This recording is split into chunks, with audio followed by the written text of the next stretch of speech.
আমার বাড়িতে 1996 সালে বাংলার বিখ্যাত মুখ্যমন্ত্রী যিনার সেই সময় জরুরি অবস্থা পালন করেছিলেন ইন্দিরা গান্ধীর নির্দেশে। 1974 সালে ভারতের প্রধানমন্ত্রী ছিলেন ইন্দিরা গান্ধী, বাংলার মুখ্যমন্ত্রী ছিলেন সিদ্ধার্থ শঙ্কর রায়। তিনিও আমার বাড়িতে এসেছেন।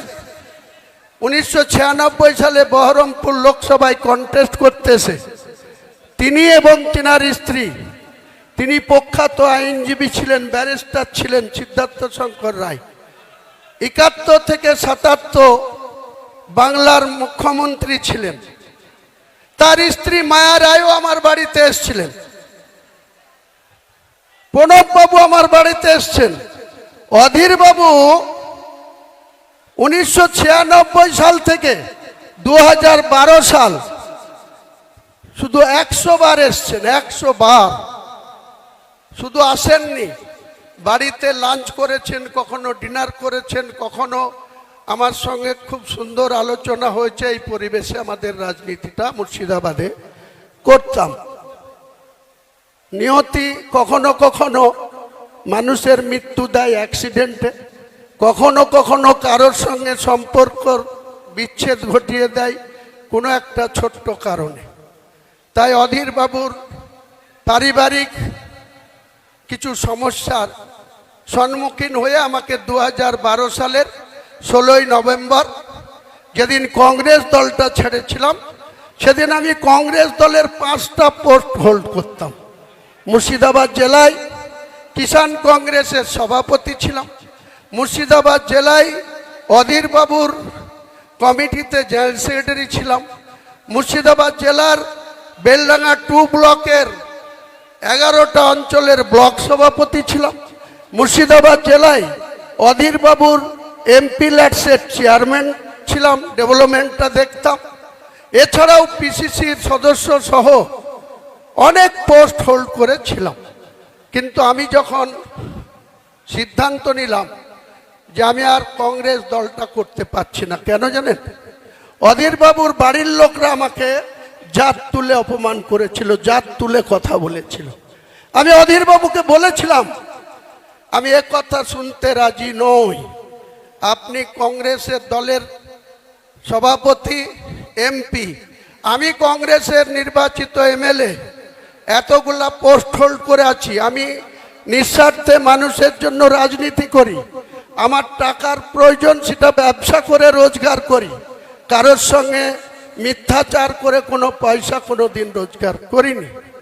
ছোট থেকেই ব্যবসা করেছি, পড়াশোনা চালাতে চালাতে ব্যবসা করেছি। আমি আমার বাবার 5 সন্তান, আমাদের 3টে বোন, 5টা ভাই, আমি ছোট। তা আমরা কোনোদিন জীবনে অন্যায় জেনে বুঝে করিনি, কখনো অজান্তে হতে পারে। মহান আল্লাহ তাআলা সেটা দেখেন, তিনি নিশ্চয়ই ক্ষমা করবেন, তিনি শাস্তি দিলে দেবেন। কিন্তু আমরা যে দলটা 2012 সালের 16ই নভেম্বর ত্যাগ করে, তার আগে 12/11/2012 এই সোমবার ছিল। 12/11/2012 এই সোমবার ছিল। আজ যে সোমবার, সেদিন মাননীয় মুখ্যমন্ত্রী, আমি কংগ্রেস দলের 70 রেজিনগরের বিধায়ক ছিলাম। আমার টার্মস নিশ্চয়ই 5 বছরের জন্য আমাকে মানুষ ভোট দিয়েছিল। মুকুল রায়ের মাধ্যমে রাইটার্স বিল্ডিংয়ে সেদিন মমতা বন্দ্যোপাধ্যায় আমাকে ডেকে পাঠালেন।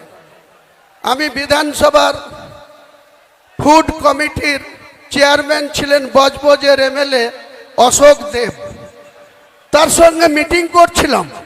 ঠিক সোমবার 12/11/2012 মুকুল রায় আমাকে তার লালবাতিওয়ালা গাড়িতে বিধানসভা থেকে তুলে নিয়ে আমাকে রাইটার্সে নিয়ে গেলেন। রাইটার্সে মুখ্যমন্ত্রী সবসময় কাজে ব্যস্ত থাকেন, তিনার অনেক ব্যস্ততা। তার মধ্যে দিয়ে আমাকে 35 মিনিট সময় দিলেন এন্টি চেম্বারে। উনি আর ওনার সেক্রেটারি গৌতম সান্যাল আজও আছে তার পিছনে। গৌতম সান্যাল আর আমি আর উনি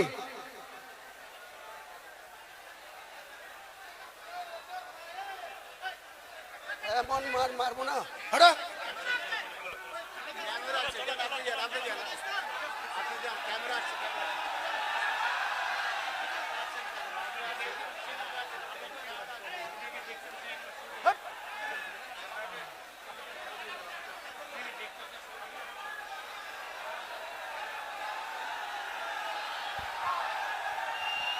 তো আমি সেদিন মমতা বন্দ্যোপাধ্যায়ের সঙ্গে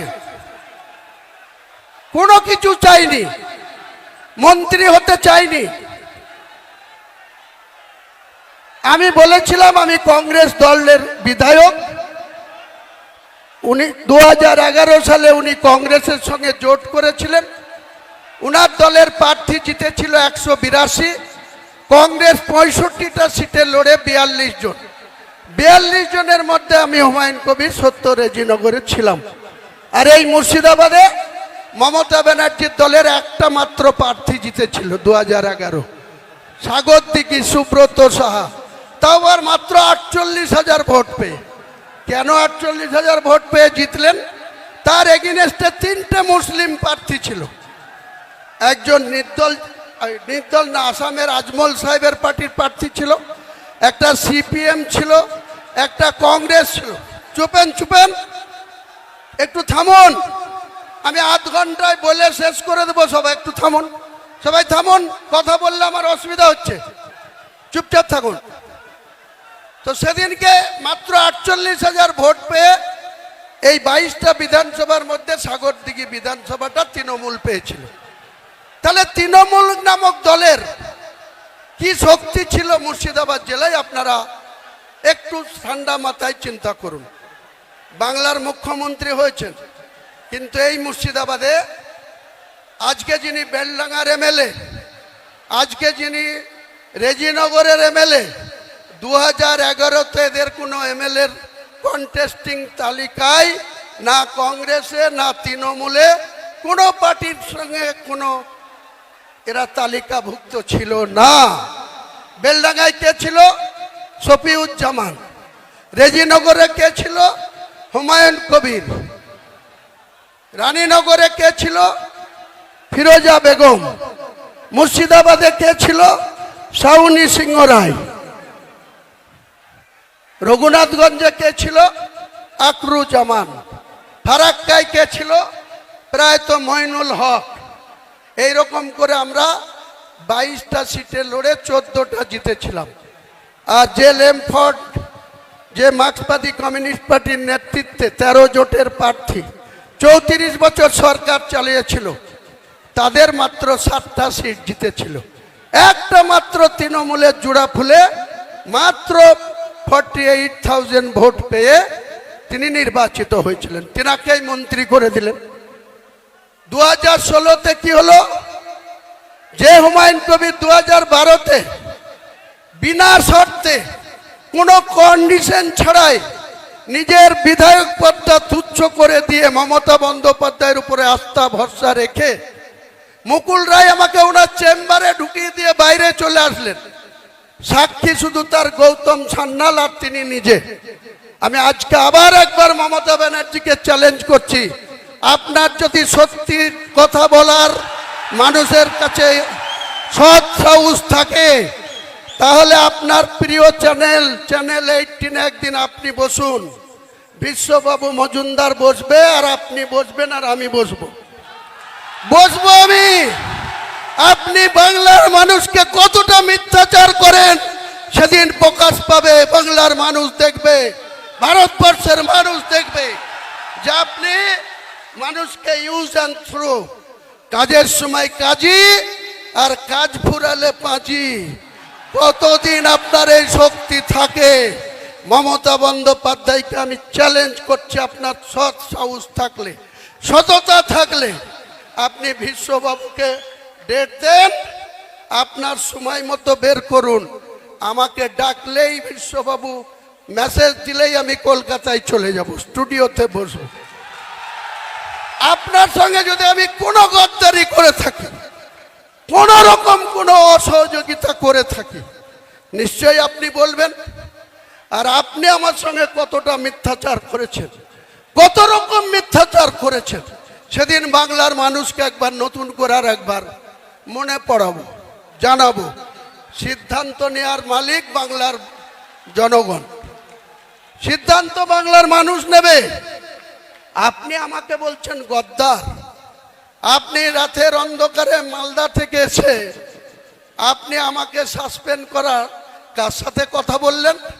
লালগুলার বিধায়ক মোহাম্মদ আলী, ওই রঘুনাথগঞ্জের বিধায়ক মন্ত্রী আকরুজ্জামান, মুর্শিদাবাদের এমপি আবু তাহের খান, বহরমপুর পৌরসভার পৌরপিতা নাড়ুগোপাল মুখার্জি, কাঁদির বিধায়ক সাংগঠনিক সভাপতি অপূর্ব সরকার, তাদের সঙ্গে বসে আলোচনা করে বললেন যে হুমায়ুন কবিরকে যদি দল থেকে সাসপেন্ড করি বা বের করে দিই, মুর্শিদাবাদের ক্ষতি হবে। তারা নির্দ্বিধায় বলে দিল কোনো ক্ষতি হবে না। আমি মমতা ব্যানার্জি আপনাকে মুর্শিদাবাদে 2011-তে একটা পেয়েছিলেন, আর 2004-এ আমাকে প্রার্থী না দিয়ে শুভেন্দুর কথায় 22টা প্রার্থী দিয়ে 4টে জিতেছিলেন। আর হুমায়ুন কবির আবার আপনার হাতে পায়ে ধরে এই তৃণমূলে এসে 20টা পায়ে দিয়েছিলাম। আজকে চ্যালেঞ্জ আমার, কোন শক্তি থাকলে মুর্শিদাবাদে আপনি খাতা খুলে দেখাবেন। মুর্শিদাবাদে 22টা সিটে আপনি খাতা খুলবেন। 2 বিজেপি আছে, বিজেপি হয়তো 2-1টা সিট বাড়িয়ে নিতে পারে। তাদের যা কৌশল, তাদের যা অর্থবল, তাদের যা কৌশল অবলম্বন করে চলছে। কিন্তু আমি চ্যালেঞ্জ করছি, আমি বেঁচে থাকলে মমতা বন্দ্যোপাধ্যায় জুড়া ফুলের জিরো করব, জিরো করব, জিরো করব। আর ওই করিমপুরে লাট খাওয়া নেতা জয়প্রকাশ মজুমদার, ও আমার কাছে রাজনীতিতে নকরযোগ্য না। একটা লুঙ্গি পড়া লোকের লাট খেয়ে সে তৃণমূলের নেতাদের হাতে পায়ে ধরে সহকারী সভাপতি হয়ে বড় বড় লেকচার মারছে। আবার আরেকজন আছে, তার কথা তো বলতেই আমার ঘৃণা লাগে, কুণাল ঘোষ না ছিনাল ঘোষ। এই কুণাল ঘোষ আবার বলছে ক্ষমতা থাকলে ব্রিগেডে করে দেখাক। হ্যাঁ কুণাল ঘোষ, হ্যাঁ মমতা ব্যানার্জি, তোমাদেরকে আগামী জানুয়ারি মাসে আমি ব্রিগেড ময়দানে সভা করে দেখাবো। তোমাদের রাজনৈতিক মৃত্যু ঘণ্টা সেদিন বাজিয়ে দিব কলকাতার ব্রিগেড। পারলে তোমরা ঠেকিয়ে নিও, পারলে হুমায়ুন কবিরকে রুখে দিবা। আমি তারিখ ঘোষণা করছি না, 31শে জানুয়ারির আগেই হবে। জানুয়ারি মাস পার হতে দেব না, কারণ আপনারা জানেন ব্রিগেড মাঠটা সেন্ট্রাল গভর্নমেন্টের আন্ডারে, তাদের এনওসি নিতে হবে।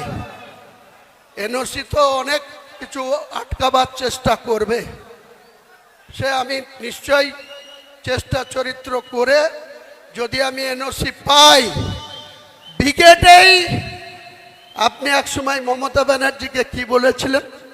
চোরের রানী বলেছিলেন।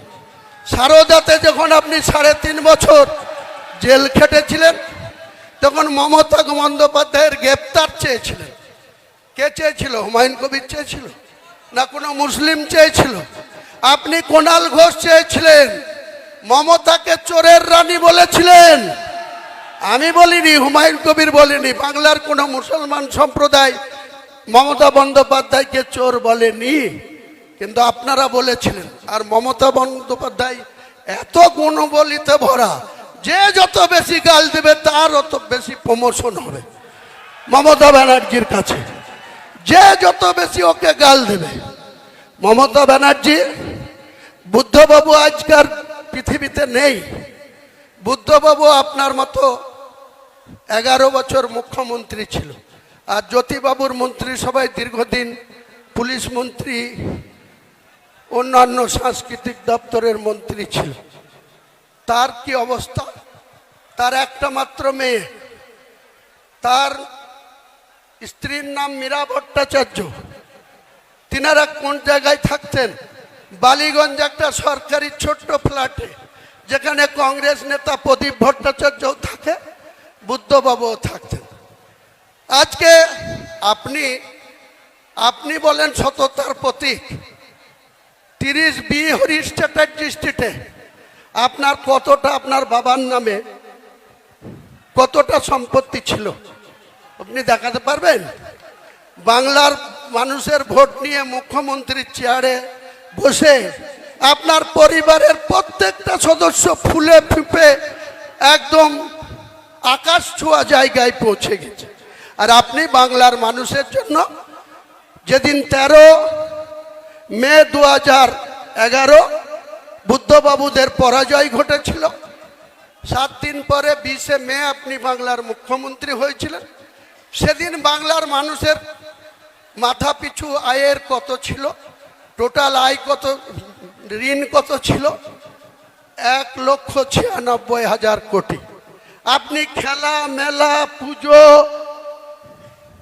বিভিন্ন উৎসব আর আপনার মনের মতো করে রং তামাশা করে আজকে আপনি 7.5 লক্ষ কোটি টাকা ঋণের বোঝা বাংলার মানুষের উপরে চাপিয়েছেন। আপনাকে এর জবাব 2026-এ বাংলার মানুষ নেবে। একইভাবে আমি বিজেপিকে সতর্ক করছি।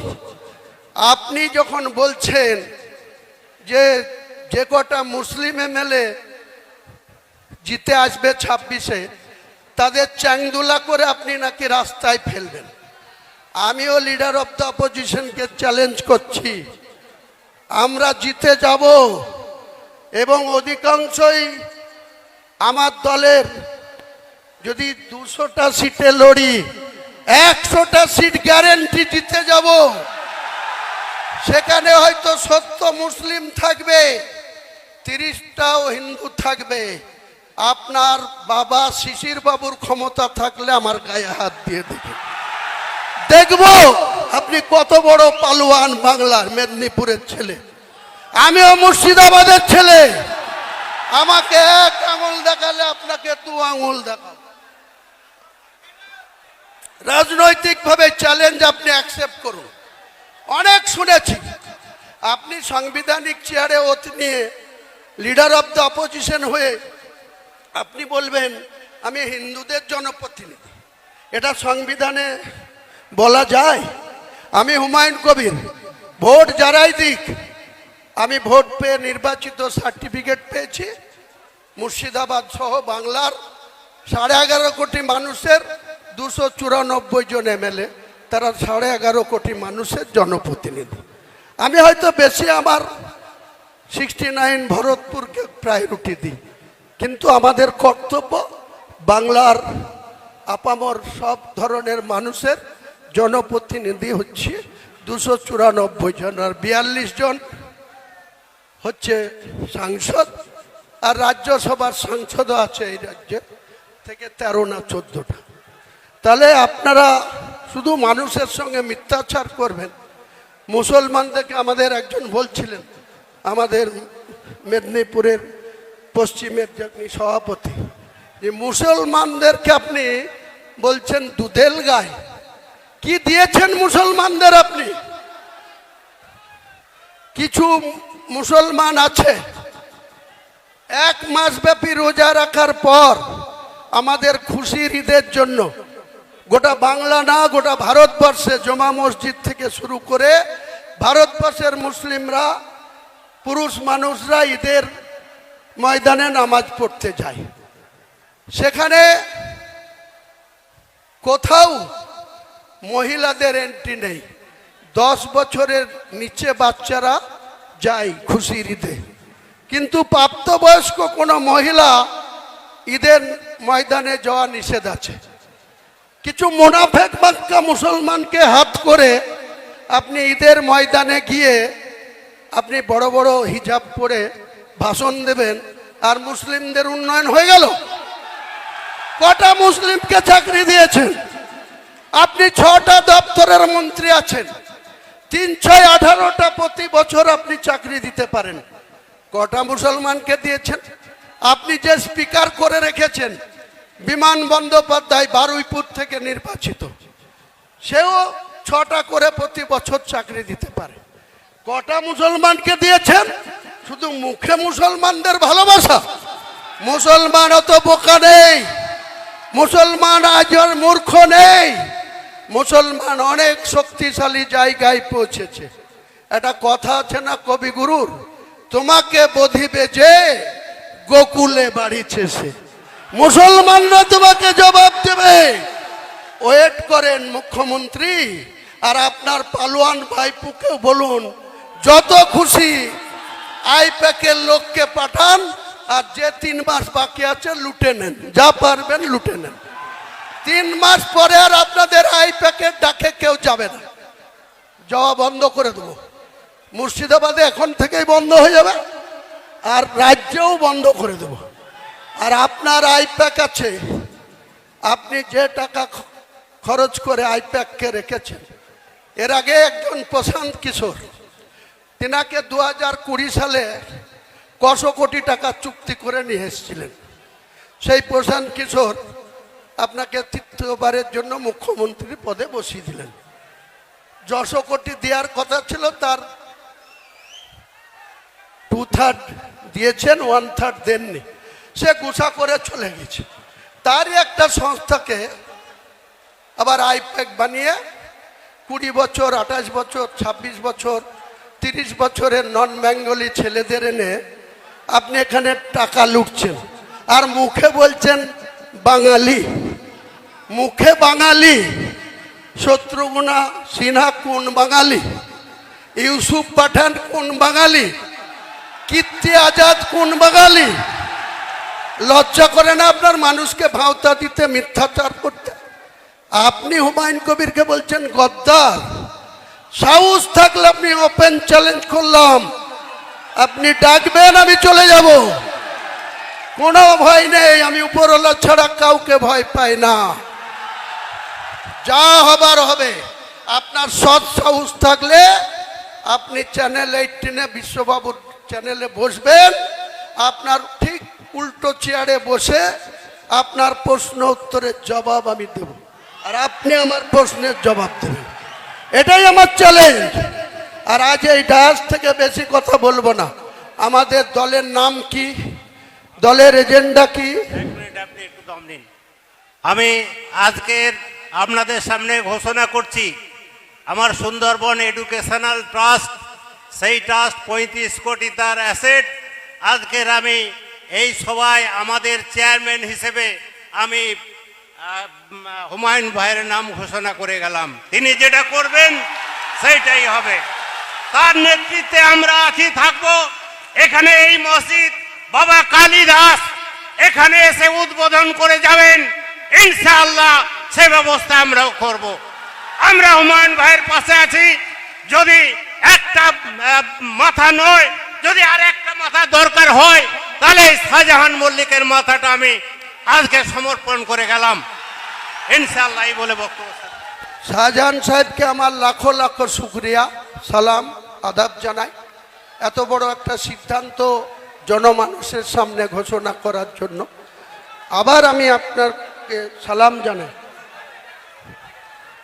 তো আমি মমতা বন্দ্যোপাধ্যায়কে ব্যক্তিগতভাবে একজন বাংলার নেত্রী হিসাবে, ত্যাগী মহিলা হিসাবে, অনেক ছোট থেকেই যখন কংগ্রেস করতাম, উনি যখন প্রদেশের সভানেত্রী ছিলেন যুবর, তখন আমরা এই জেলায় প্রায়ত মান্নান হোসেন জেলা সভাপতি, আমরা ব্লক সভাপতি জেলা কমিটিতে।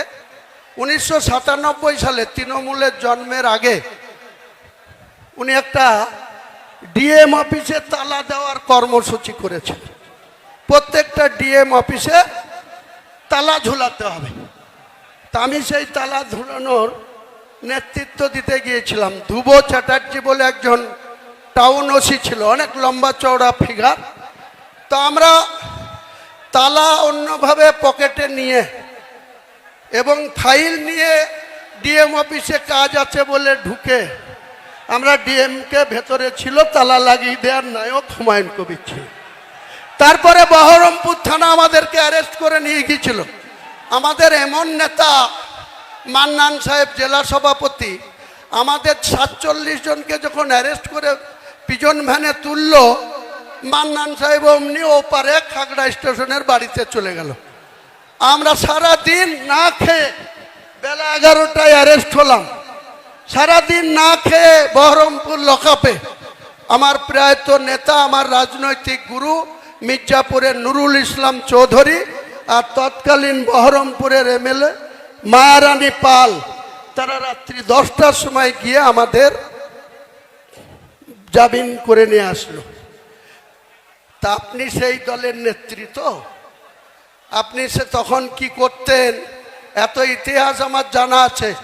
আমার মনেও আল্লাহ অনেক রেখে দিয়েছে, আমার মেমোরি অনেক সাপ আছে, ডেট তারিখ সময় সাল সব আমি বলতে পারি ঘন্টার পর ঘন্টা।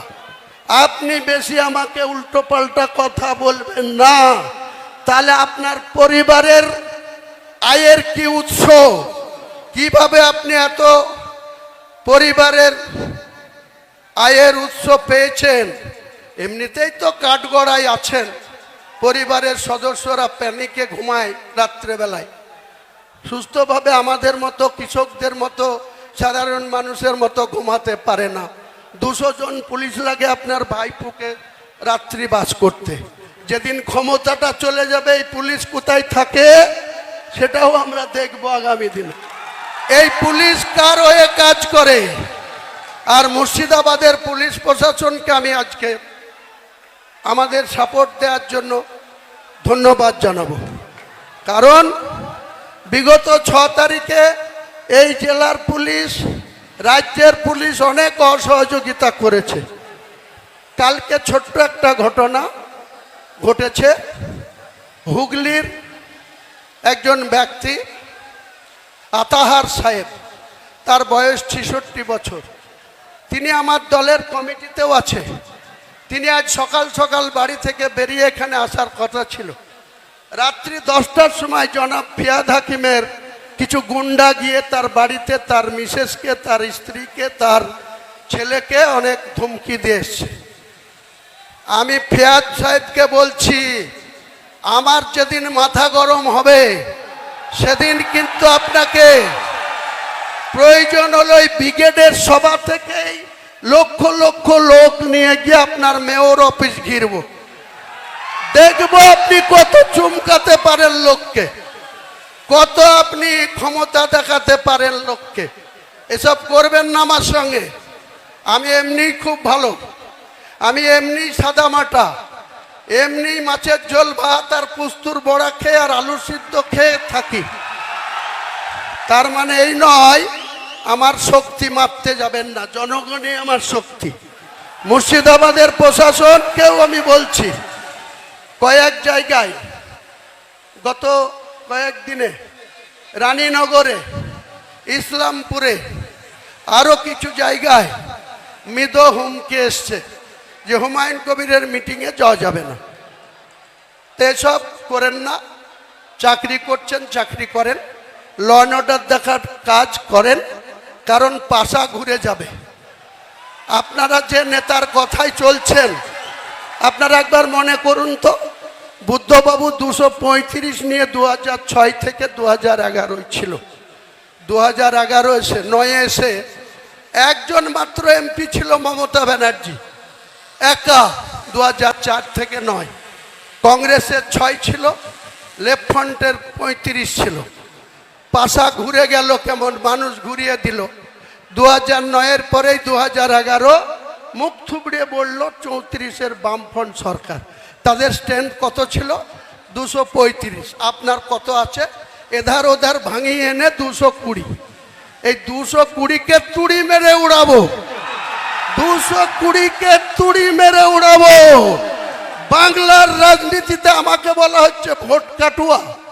আরে 2,82,000 মুসলমান ভোট আছে। 2,82,000-এর মধ্যে ধরে নেন 2,30,000 মানুষ ভোট দিতে যাবে। 30,000 পাতাখোর আছে, 30,000 পাতাখোর আছে, তাদেরও ভাত দেন।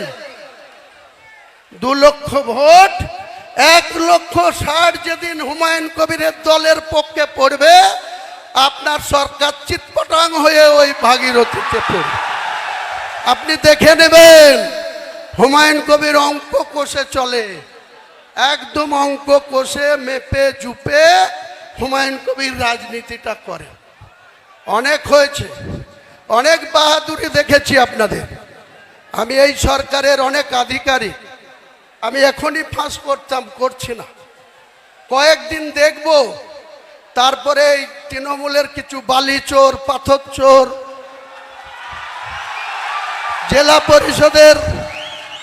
জেলা পরিষদের সেক্রেটারি ডাইরেক্ট কন্ট্রাক্টরদের সাথে 1.5 কোটি টাকা গুনে নিচ্ছে। ফুটেজ রেখে দিয়েছি, অপেক্ষা করো বাবা গো। তারপরে 10 লক্ষ টাকা আবার অ্যাকাউন্টে নিয়েছে। এত বড় স্পর্ধা। আর মমতা হচ্ছে সতী সাত্রী সাবিত্রী, নেত্রী হচ্ছে খুব সতী সাত্রী সাবিত্রী। আপনার দলের আধিকারিকদের এত স্পর্ধা হয় কোথা থেকে? কোথা থেকে হয় মুর্শিদাবাদের মানুষের অর্থকে এইভাবে লুট করা? যান বীরভূম, পাথরের খাদান থেকে একটা পাথরের ডাম্পার লোড হয়ে আসছে, গোটা বীরভূমের থানাগুলো আসতে মাত্র 4,000 টাকা খরচা হয়। যেই মুর্শিদাবাদের বেলগ্রাম ঢুকবে বড়ুয়া থানায়, শুরু হয়ে যাবে একাই একটা থানাতে 4,000। যেই কাঁদি আসবে, এক মহান মাতব্বর আছে মৃণাল সিনহা, কাঁদির আইসি, অমনি তার পাওয়ার 6,000 টাকা লাগবে গাড়ি পিছু। তাহলে 4 আর 6 10,000। বহরমপুর এসে হেডকোয়ার্টার, সেটা আবার নেমে যায় 2,000। এই তুলাবাজির ভাগ কে নেয়? তুলাবাজির ভাগ কোথায় যায়? ওয়াকফ নিয়ে। আপনি বললেন মুসলমানদের কোনো চিন্তা নাই, আমি মুখ্যমন্ত্রী থাকতে ওয়াকফ নিয়ে তোমাদেরকে ভাবতে হবে না। আমি একাই ওয়াকফ আইন মানছি না, অ্যামেন্ডমেন্ট মানছি না। কে বলেছিল? মুখ্যমন্ত্রী বলেছিল না আপনারা বলেছিলেন? বলেছিল। এবং সুতি থেকে, মুর্শিদাবাদের সুতি থেকে 6 মে 2025 উনি পরিষ্কার বললেন, আমি ওয়াকফ নিয়ে এখানকার মুসলমানদের কোনো আন্দোলন করতে দেব না। তাদের যদি আন্দোলন করার ইচ্ছা হয় দিল্লিতে যাক, দিল্লিতে গিয়ে আন্দোলন করুক। আপনার এত স্পর্ধা, আপনি রাজ্যের মুখ্যমন্ত্রী, গোটা রাজ্যের মানুষকে সুরক্ষিত রাখা আপনার মরাল ডিউটি, আপনি সেটা না করে মুসলমানদেরকে এত তাচ্ছিল্য। আপনার বেলারো অফিসগুলা, ল্যান্ড দপ্তরের মন্ত্রী আপনি, বেলারো অফিসগুলা কিভাবে লুট করছে, ন্যায্য জমি, খতিয়ানভুক্ত জমি, তাদের মিউটেশন করতে গিয়ে 2 নম্বরই করছে। কার জমি কার নামে রেকর্ড করে দিচ্ছে। বাপদাদার আমল থেকে ঈদগাহ, কবরস্থান, এমনকি হিন্দুদের যেটা বার্নিং ঘাট, সেই সবের জায়গাও আপনার চুরি করতে দ্বিধা করেন না আপনার বেলারোরা। আর আপনি সতী সাবিত্রী সাজেন। মুখে সতী সাবিত্রী সাজলে হবে না, আর মুসলমানদেরকে মুখে ঈদের ওই রেড রোডে গিয়ে নামাজ পড়লে হবে না। আগামী ঈদ আসছে, বাবরি মসজিদ যেখানে করছি, প্রথম জুম্মাতে 1 লাখ, দ্বিতীয় জুম্মায় হয়েছিল 2 লাখ। আমি মমতা ব্যানার্জিকে একবার আহ্বান করব, আপনি মুখ্যমন্ত্রী হিসাবে আপনার টাইম মতো এই বাবরি মসজিদের এখানে একটা ঈদের নামাজের ডাক দেব। মুর্শিদাবাদের মানুষ কতটা আসবে ঈদের ময়দানে নামাজ পড়তে, আর আপনার ওই রেড রোডের ময়দানে কত লোক থাকে, সেটা একবার পরীক্ষা করে নেবেন, মাপজুপ করে নেবেন। কাজেই আপনি আপনার মতো চলুন। ফেব্রুয়ারি মাসটা আমাদের পুলিশের চুমকানি ধুমকানি একটু একটু সহ্য করতে হবে। যারা সহ্য করবেন, অতিরিক্ত মাত্রায় করলেই আমাকে জানাবেন। আমি যদি আমার নজরে আসে পুলিশ যদি হুমায়ুন কবিরের পার্টিতে যোগদান করার জন্য, এই মিটিংয়ে আসার জন্য মুর্শিদাবাদ সহ বাংলার কোনো থানা যদি মিথ্যা মামলা দেয়, যদি আননেসেসারি হয়রানি করে, জেলায় হলে তো 48 ঘন্টার মধ্যে থানা ঘিরব, আর রাজ্যের যে কোনো জায়গায় হলে 72 ঘন্টার মধ্যে সেই থানায় মমতা বন্দ্যোপাধ্যায়ের পুলিশের বিরুদ্ধে ডেপুটেশন হবে।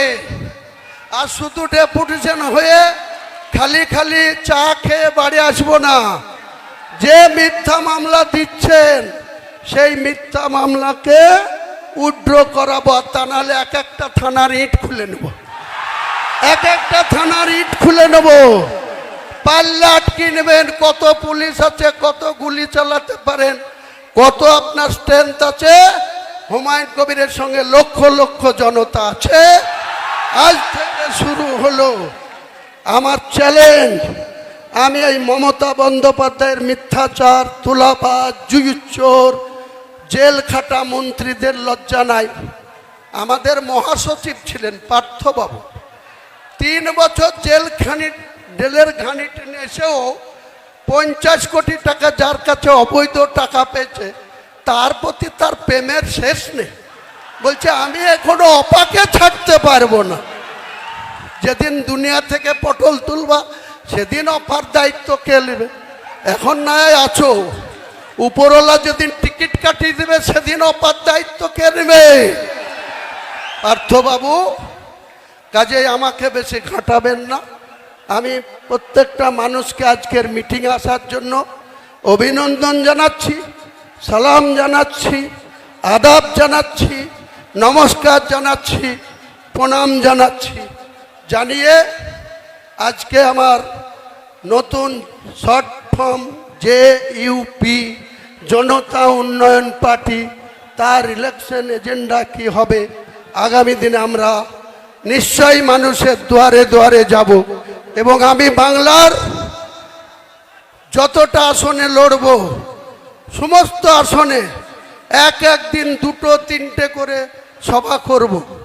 আমার ফার্স্ট, এরপরে সেকেন্ড সভা হবে 4 জানুয়ারি ডোমকল জনকল্যাণ ময়দান। 4 জানুয়ারি ডোমকল জনকল্যাণ ময়দান। 5 জানুয়ারি হরিয়ারপাড়ার কোনো একটা ময়দানে।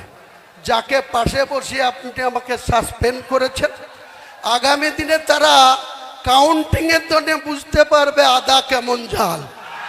আদার ঝাল যে ভেতরে ভেতরে হয়, সেটা কিন্তু হুমায়ুন কবিরের এই ঝাল আপনার দলের যারা মনোনীত প্রার্থী হবেন কাউন্টিংয়ের দিনে তারা সেই ঝালের স্বাদটা ভালোভাবে পাবে, কোনো চিন্তা নাই।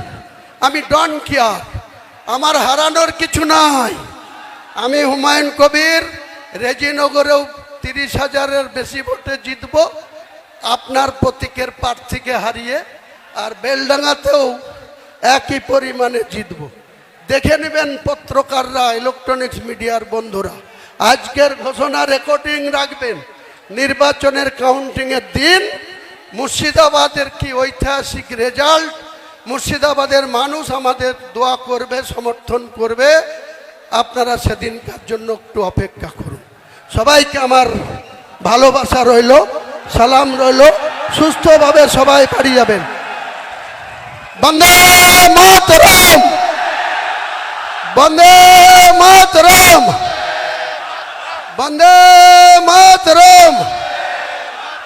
হুমায়ুন কবির জিন্দাবাদ, হুমায়ুন কবির জিন্দাবাদ, হুমায়ুন কবির জিন্দাবাদ। বন্দে মাতরম, বন্দে মাতরম। বন্ধুগণ, দীর্ঘদিন ধরে করে চলছে, আপনারা আইন শৃঙ্খলা মেনে সুষ্ঠুভাবে আপনারা বাড়ি ফিরে যাবেন। আজকের এই ঐতিহাসিক জনসভায় রেজিনগর বিধানসভার অবজারভার ISF এর গোলামের নেতৃত্বে 2000 এবং জয়নগরের ওসমানের নেতৃত্বে 500 জন, কালীগঞ্জের প্রায় 2000 TMC এবং কংগ্রেস ছেড়ে লোকনাথপুরের হামিদ মোল্লার নেতৃত্বে 500 জন, হুমায়ুন সাহেবের নেতৃত্বে আজকে জনতা উন্নয়ন পার্টিতে যোগদান করলো। তাদেরকে আমরা আন্তরিক শুভেচ্ছা এবং হার্দিক অভিনন্দন জানাই। আগামী দিনে দলের নির্দেশ মেনে, দলের শৃঙ্খলা মেনে আপনারা কাজ করুন। আজকের এই ঐতিহাসিক জনসভায় আগত সর্বস্তরের মানুষকে হুমায়ুন কবিরের পক্ষ থেকে জানাই শত কোটি সাধুবাদ এবং কৃতজ্ঞতা। এভাবেই আপনারা হুমায়ুন কবিরের হাতকে শক্তিশালী করতে, হুমায়ুন সাহেবের মাটিকে শক্ত করতে আগামী দিনে এই উন্মাদনা, এই স্বতঃস্ফূর্ততা আপনাদের কাছে কামনা করি। নারায়ণ তাকবীর! নারায়ণ তাকবীর! নারায়ণ তাকবীর!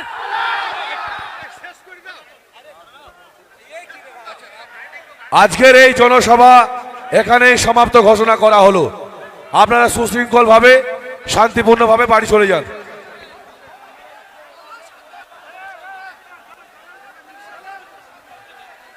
হ্যালো, আপনারা আস্তে আস্তে আপনারা সুশৃঙ্খলভাবে আপনারা যাবেন, যাতে কোথাও কোনো জায়গায় মানুষের সমস্যা না হয়।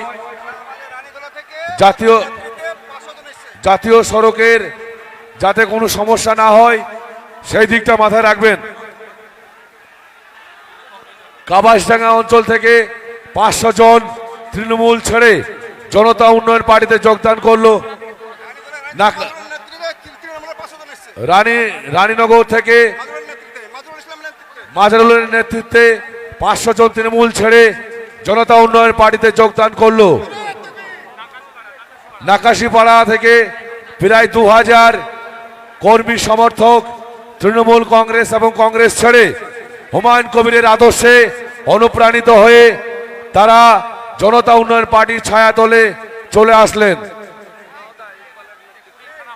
পলাশিপাড়া রকিবের নেতৃত্বে 20টি বাস আজকের এই জনসভায় তারা হুমায়ুন কবিরের ডাকে এসে উপস্থিত হয়েছেন। নওদার ইকবলের নেতৃত্বে শত শত কর্মী তৃণমূল কংগ্রেস এবং কংগ্রেস ছেড়ে আজকে যোগদান করলো।